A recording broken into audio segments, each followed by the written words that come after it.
So you got to bed on time, you got a full 8 hours of sleep, but you wake up and you still feel exhausted. You feel like you got hit by a truck and you're not able to actually get your day started or get the day going, or you get through majority of the day or part of the day and you just feel absolutely wiped at the end of it.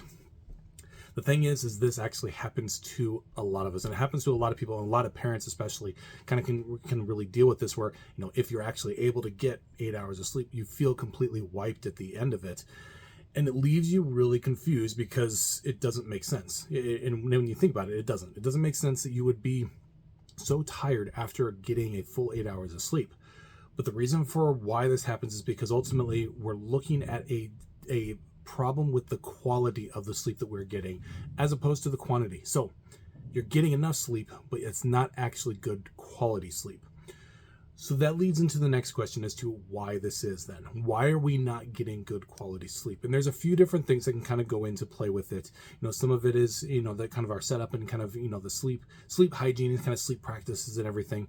But the other thing that really comes into play that a lot of times we can overlook is the role that things like cortisol levels play. That's the stress hormone, hyperarousal, like when we're looking at specifically dealing with anxiety and anxious thoughts that can kind of creep in and really disrupt our sleep. Or for looking at, for a lot of us out there, parents, especially if you're a parent with young kids, not being able to get good deep restorative sleep because you can't get in that deep sleep cycle. These are the kind of things that we can look at then to kind of start to address if we're getting good number of hours of sleep but not actually getting good quality sleep. So the things that we want to do then is we want to look to see where we can reduce some stress levels. I know, much easier said than done, but it is one of those things that can really have a negative impact on our sleep if we're kind of going to bed with high levels of stress where we're constantly kind of in a fight or flight mode. This is something that we want to avoid as much as we can. And so it's something, honestly, this is something that I've dealt with myself from time to time, and I deal with a lot of people that kind of deal with this too, where they get a good night of sleep, but they feel exhausted when they wake up. And so you start by looking at just regulating stress levels, figuring out, okay, what is causing some stress, how can you deal with some of that, and how can you alleviate some of the stresses that you are dealing with. Maybe that means making a little bit more time for your own kind of, your own health and self-care and all of those kind of things. Maybe it means kind of delegating some things out, talking with your spouse and figuring out, how can you reduce some of the stresses that maybe you're dealing with as an individual or as a family. Sometimes it's stress is just there and there's nothing we can do about it because it's a temporary thing. Sometimes that is the case where stresses are temporary, and so you can look at it and say, okay, my sleep has not been good, and I understand why, because I'm dealing with this really stressful event or really stressful thing that's going on in my life. And so we can take a little bit of comfort in that, knowing that there's going to be an end, that eventually that stress will kind of dissipate and go away, and so we can kind of move past it.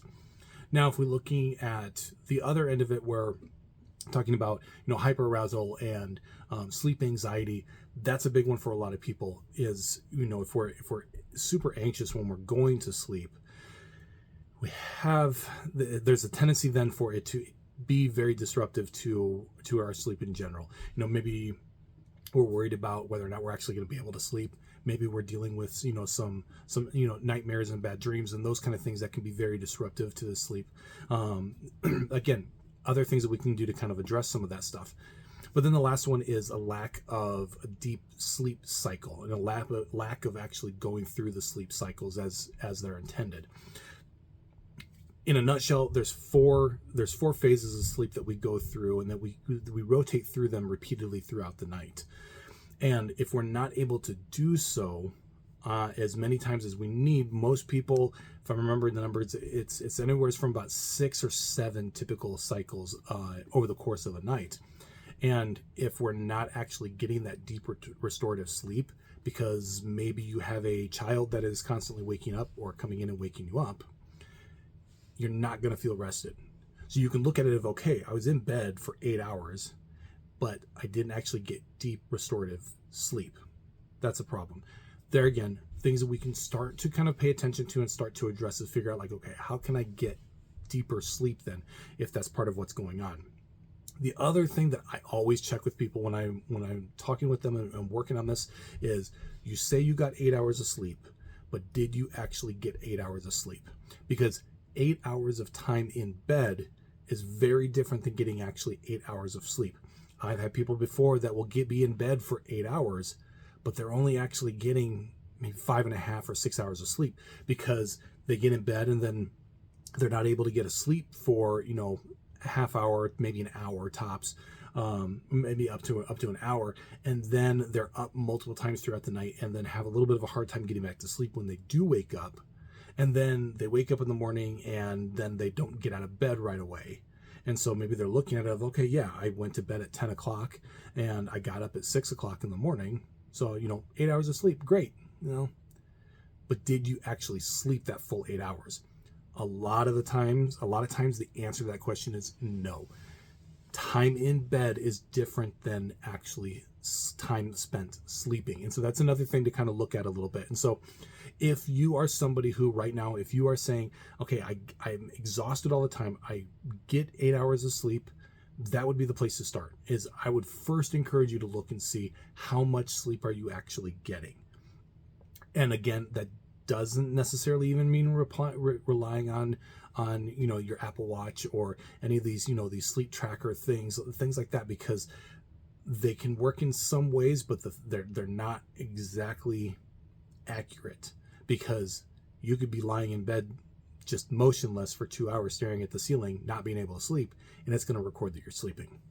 That's a problem. So, but with that being said, keep tuning in. I've got more videos that I'm going to be doing on this subject, wanting to help you guys kind of fix your own sleep and get to the point where you can sleep better, because if you're sleeping better, you're going to be able to show up more for your family. And that is ultimately why we want to be doing this, is so that we can be healthy and we can take care of and do what we need to do for our families. So with that being said, go ahead and check out, I've got a Facebook page. You can check that out. If I remember, I will put the link below, and you can go and check out the blog. There'll be, bunch of stuff that I'm going to be doing that you can kind of pay attention to. And and otherwise I will talk to you guys in the next video. Thanks.